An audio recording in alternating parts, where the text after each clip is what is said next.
Уйгуры Монгольской империи. Юаньши. Хроники династии Юань. Том 125. Жизнеописание 12. Уйгур Булухая, Даругачи, который спас экономику Монгольской империи от краха. Хроники Юаньши.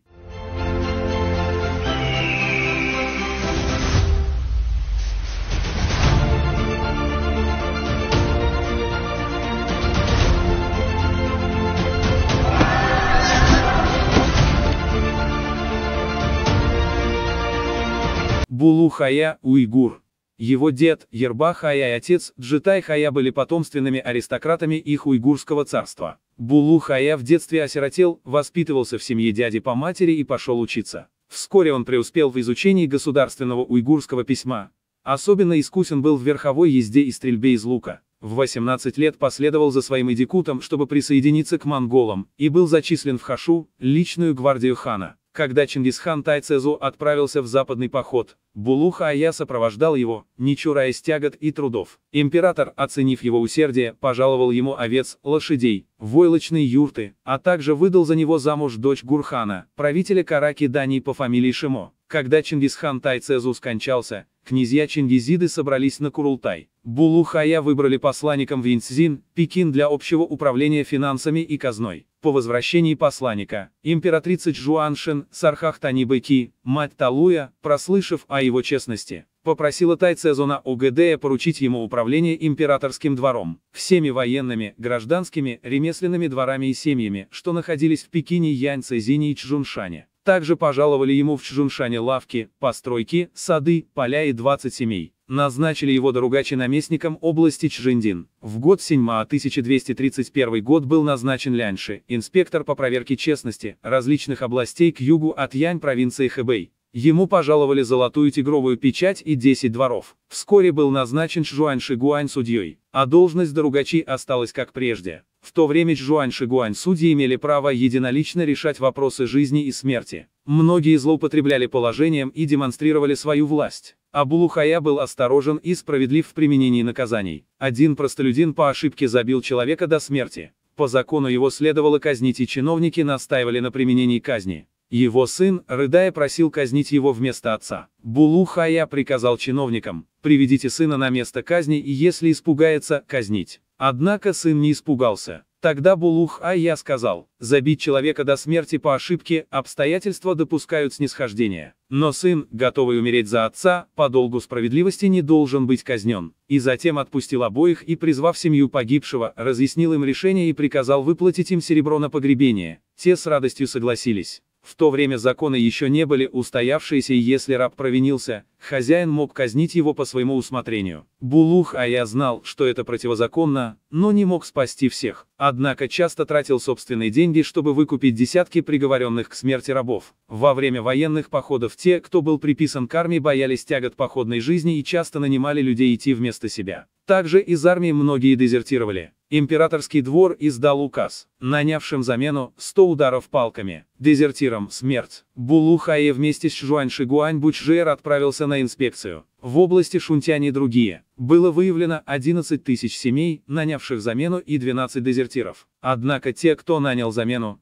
узнав, что приказ вот-вот будет объявлен, уже тайно послали членов своих семей поменять нанятых. Услышав об этом, Булухая со вздохом сказал: одни нанимают замену, боясь преступления, а дезертиры бегут из-за слабости и тоски по дому, их можно пожалеть. Как же я могу не восстановить справедливость? Тогда он добился смягчения наказания. Но если богатые семьи, у которых много сыновей, уклонялись, не посылая даже замену, а также те, кто дезертировал, даже не дойдя до места службы, то Булухая говорил: если таких не казнить, тогда как можно наказывать других? Был случай, когда человек похитил наложницу и сбежал. Чиновники настаивали на смертной казни. Булухая сказал: за развращение нравов смерть справедлива, но эта наложница, нельзя судить как за женщину в браке. И велел побить его палками. Таким было его ровное и справедливое исполнение законов. Когда на престол вступил Шицезу Хубилай, он выбрал 10 доверенных министров для умиротворения 10 провинций и приказал Булухае отправиться в Чжиндин. Там богатые люди давали деньги в долг и в кратчайшие сроки брали проценты в двойном размере. Булу-Хая наказал их за преступление и приказал, чтобы возвращающие долг платили проценты, равные только основной сумме. И это стало законом. Когда была введена система бумажных денег Чжунтун-Чао, в качестве обеспечения использовались золото и серебро. Когда обеспечение поступало, тогда и выпускались новые ассигнации. В то время императрица Чжуан Шэнтайхоу вывезла золото и серебро из Чжэндина, и потому в Чжэндине не стало обеспечения и ассигнации получить было невозможно. Булу-Хая послал своего помощника Син Цзэ к Пинчжэну премьеру Ван Вэньтуну доложить. Раньше, по указу вдовы императрицы,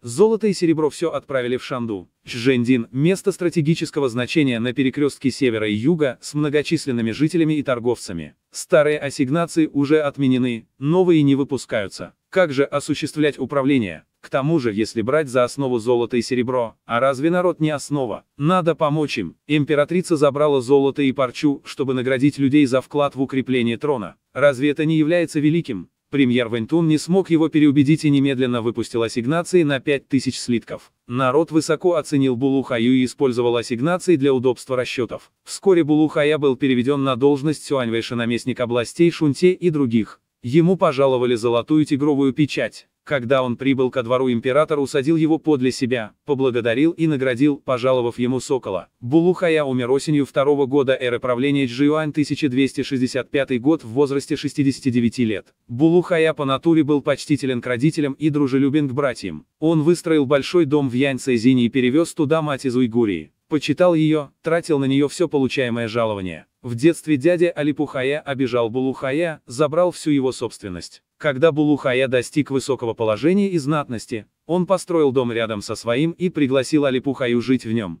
Его младший брат Итисыхая, ссылаясь на старые обиды, возражал против этого, но Булу-Хая всегда утешал и увещевал его. И в конце концов не стало раздора. Император как-то раз пожаловал Булу-Хая 5000 рулонов узорной парчи и столько же шелка из императорской сокровищницы. Его младший брат попросил четверть этого, чтобы уплатить подать в своем уйгурском государстве. Булу-Хая отдал ему все без всякой жадности. Вначале, когда Булу-Хая получил должность ляньши, инспектора, в день, когда приказ был объявлен, как раз родился его сын Сисянь. Он обрадовался и сказал: «Я слышал, что в древности брали фамилию по должности. Неужели небо желает, чтобы Лянь, честность, стала фамилией нашего рода? Поэтому все его потомки взяли фамилию Лянь. Кто-то донес императору, что слишком много членов семьи Лянь. Многие поступили на службу и следует несколько сократить их». Хубилай Шицзу сказал: «Булу-Хая имел много заслуг и сделал много для государства. Его потомки тоже известны мне. Не тебе об этом заботиться». В начале эры правления Дады 1297 год Булу-Хае посмертно были пожалованы почетные звания и тунсанцы,